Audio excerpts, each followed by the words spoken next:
Come fly with me, let's fly away. Hello, welcome to week 3 of class. As you see today, I bring it to you from my front room, and the reason being, I've got no kids. They're over at their grandparents today, so hopefully this will go a little bit easier making this. I don't have to hide out. For week 3, we're going to be looking at Russia, or I should say the former Soviet Union, Russia, and all the former Soviet republics, and the subcontinent. And I chose to put both of these together because they're both very interesting, I feel, and they're both kind of like the exact opposites of each other. You have Russia, which would be considered cold, India, hot. Russia, gigantic land area, small population. India, I wouldn't call it small, but a smaller area with a gigantic population. I think 1 in 6 people in the world today are from India. When you're looking at Russia at one time was the purveyor of communism, one of the most totalitarian states at a time. I think Stalin made Hitler, Hitler, I think, purged about 12 million. Stalin purged about 20 million. And then on the other hand, you got India, democracy, one of the largest democracies. It is the largest democracy in the world. So I decided to put both of these together, and I wish we could spend a lot more time on each one, but I can only really skim the surface. Russian history goes back at least 600-700 years. In India, you can go all the way back to the early civilizations that came up against the Indus River. The religions too, the religions of Buddhism and Hinduism, very interesting, springing from India. And then even just the whole Cold War between us and the Soviet Union, and the breakup of the Soviet Union into the states it is now, and the problems that they're facing. You could have an entire course just on the problems that they're facing. So, to make it brief, I'm going to give you guys just a brief overview, some pictures and stuff like that of what's going on in the Soviet Union, what's happened with it, and same thing with India. And I hope you enjoy the film. I hope you do, because these things take me a while to make, which kind of gives me an idea. That could be a good final exam project, having you guys make a video. I wouldn't say it's 10 minutes, but 4 or 5 minute video on some country. Maybe I'll do that. Anyways, while I think about that, I will play the video for you. I hope you enjoyed the show.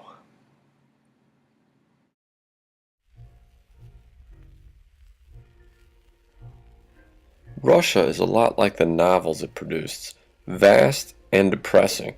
First, let's look at its vastness.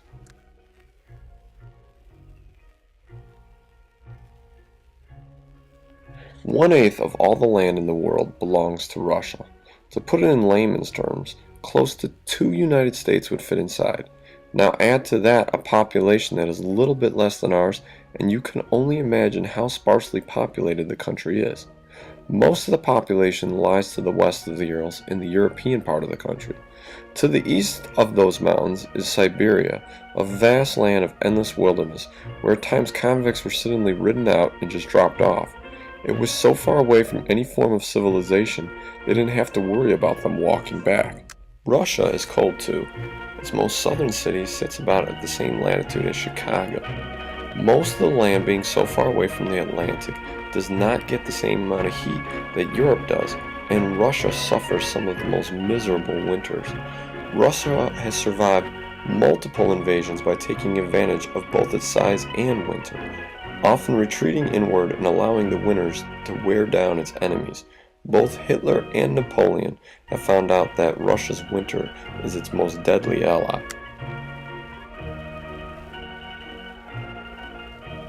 Russia started off as a tiny principality centered around Moscow in the 1400s. Over the centuries, its empire grew at an astounding rate, conquering and assimilating the people around them. In the early 1900s, a communist revolution threw out their old czarist government and replaced it with communism. This government did its best to control and dominate the economy. Dissenters were purged, and the government controlled most aspects of life, making Russia a very boring place.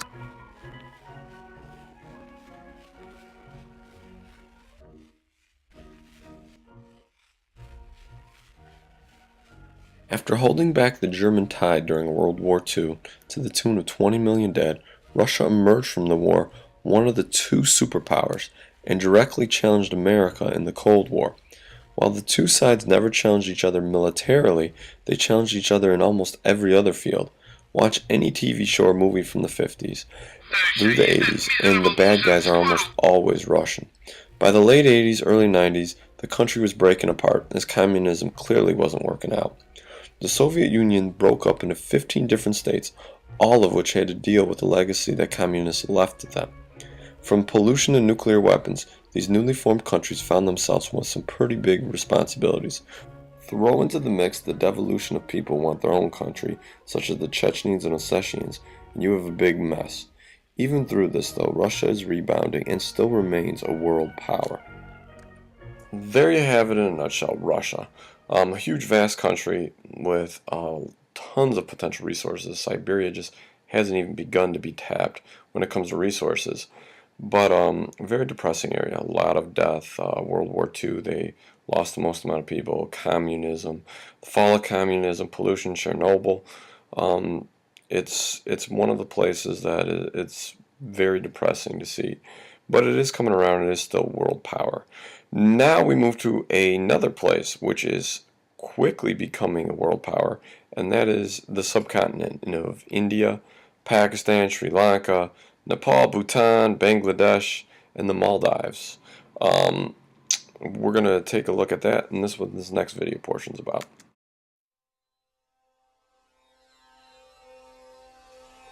Lying to the south of Asia, fenced in by some of the highest mountains in the world, lies what is called the subcontinent. Aptly named, this region, while still technically part of Asia, is vastly different from the rest of the continent. Its size and population alone make it deserve the right given to other continents.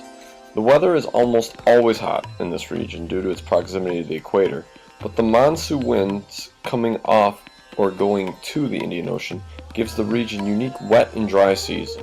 Either one finds vast areas of dust or torrential downpours, almost with nothing in between.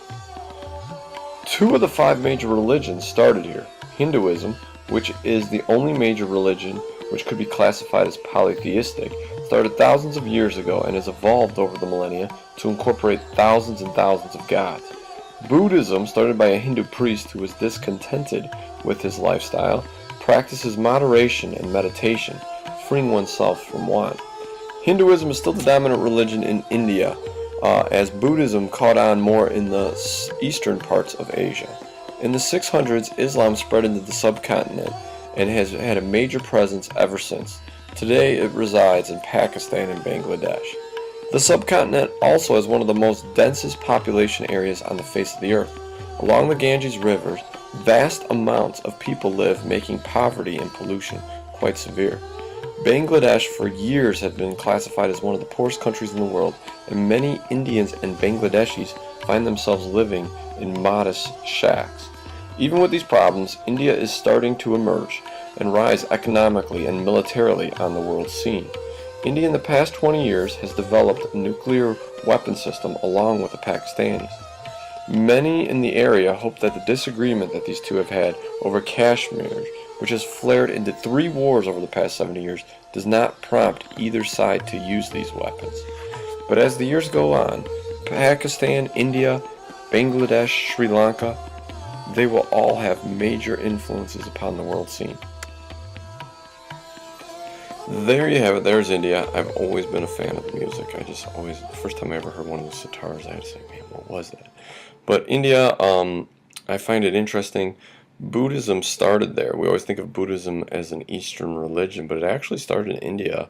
A prince named Siddhartha Gautama actually started the religion and, preached the middle way, moderation, and interestingly enough, it never really caught on in India. It migrated off to the east and became very big there. Also, I didn't really even touch much upon India's role in a British colony. One time it was the crown jewel of the British colonies, and the British did as much as they could to hold on to it.